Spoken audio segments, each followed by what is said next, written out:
Dan and Lee are on a video call, each sitting in their own space, sipping coffee and tea. They're chatting about the relationship between economic and love.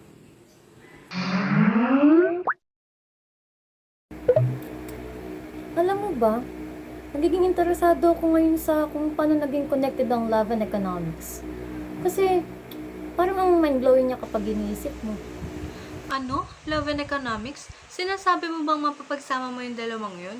Parang namang imposible yun. Oo. At alam mo bang, magkalapit lang sila at may connection sila? Diba sa economics, we talk about trade-offs? Tama? So, sa love din. Kapag nag-decide tayo ng decision sa relationship, like spending time with your partner, in that scene, gumagawa ka ng economic choice. You're trading your time and energy sa partner mo. Ha? E di yung economic love na yan para pala yan kapag nagde-decide ako makapag-hangout sa partner ko. Imbis na sa mga kaibigan ko. Oh, that's trade-off, diba? I'm sacrificing one thing for another. Tama! Nagagawa mo yung opportunity cost decision in economics. Pinipili mo kung paano mas spend ang emotional budget mo. At kahit na hindi natin naiisip ang ganong paraan in relationships, we constantly weighing costs and benefits. Like, kapag nagde-decide ka kung magsasama kayo ng partner mo. In economic, naghahanap ka lang ng long-term returns on your investment sa time and effort mo. Okay, gets ko na. So, matatawag pala siyang relationship investment.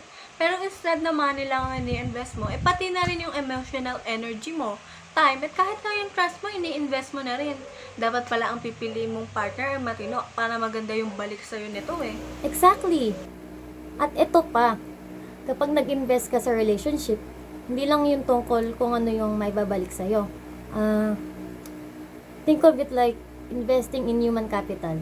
Kapag nag-invest ka sa iba emotionally, you're building a foundation for the future.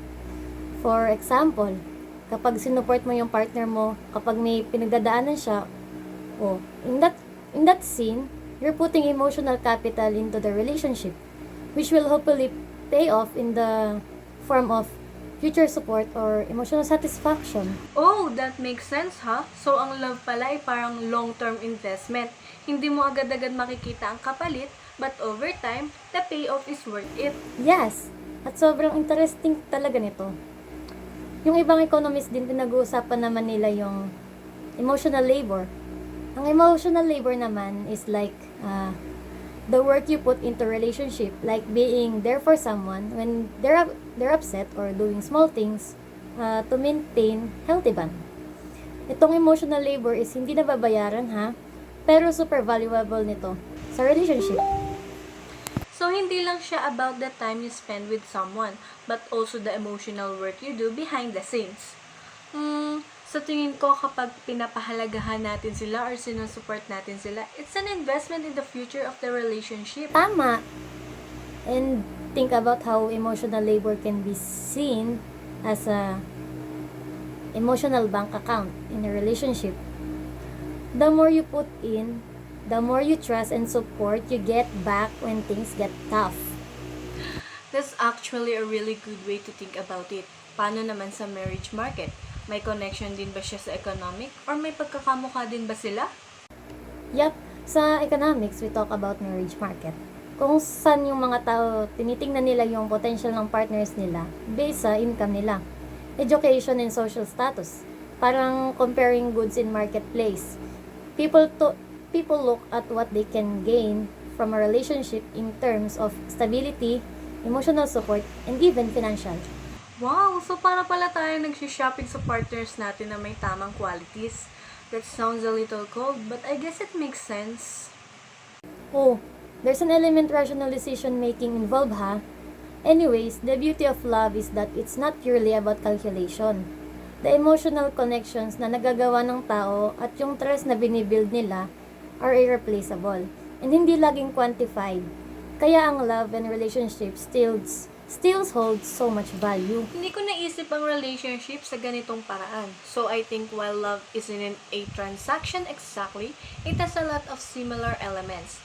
You're making choices, weighing costs, and hoping for returns that can't always be measured in money. Tama! It's all about building the emotional wealth over time and hindi laging about making profit. A healthy relationship provides huge benefits like support, joy, and connection, which is worth a lot. Alam mo, nakita ko ang love sa ibang pananaw. Siguro sa susunod na relationship ko, hanap ako ng high-yield investment, di ba? Malay mo. Hoy, walang masama kung ganun ang magiging strategy mo. Nasa sayo naman yan, pero at the end of the day, it's about balance. Love is part of the economy of life. You just have to be willing to make the right investments and trust the process. Hey, kanina pa ako nag-i-English. Oo nga, iba pala ang economic of love sa'yo, ha? O sige na, marami pa akong gagawin eh. Mamaya na lang ulit, ha? Makapagbasa na rin ako ng economic love na yan. Oh, sige na. Ako rin pala may gagawin pa. Enjoy ka sa pagbabasa. Bye! Through the application of economic concepts such as opportunity cost, investment, and emotional labor to romantic relationships, Dan and Lee examined the subject of the economics of love in this video conversation. In line with economic theories of trade-offs and human capital, they explain how love, though being emotional, entails strategic choices about time, energy, and trust. The discussion demonstrates how both practical and emotional factors influence relationships by highlighting the need to strike a balance between making logical decisions and the intangible benefits of love. The visual environment gives the chat a more relaxed and contemporary vibe, reflecting how these kinds of conversation may take place between friends in the present day.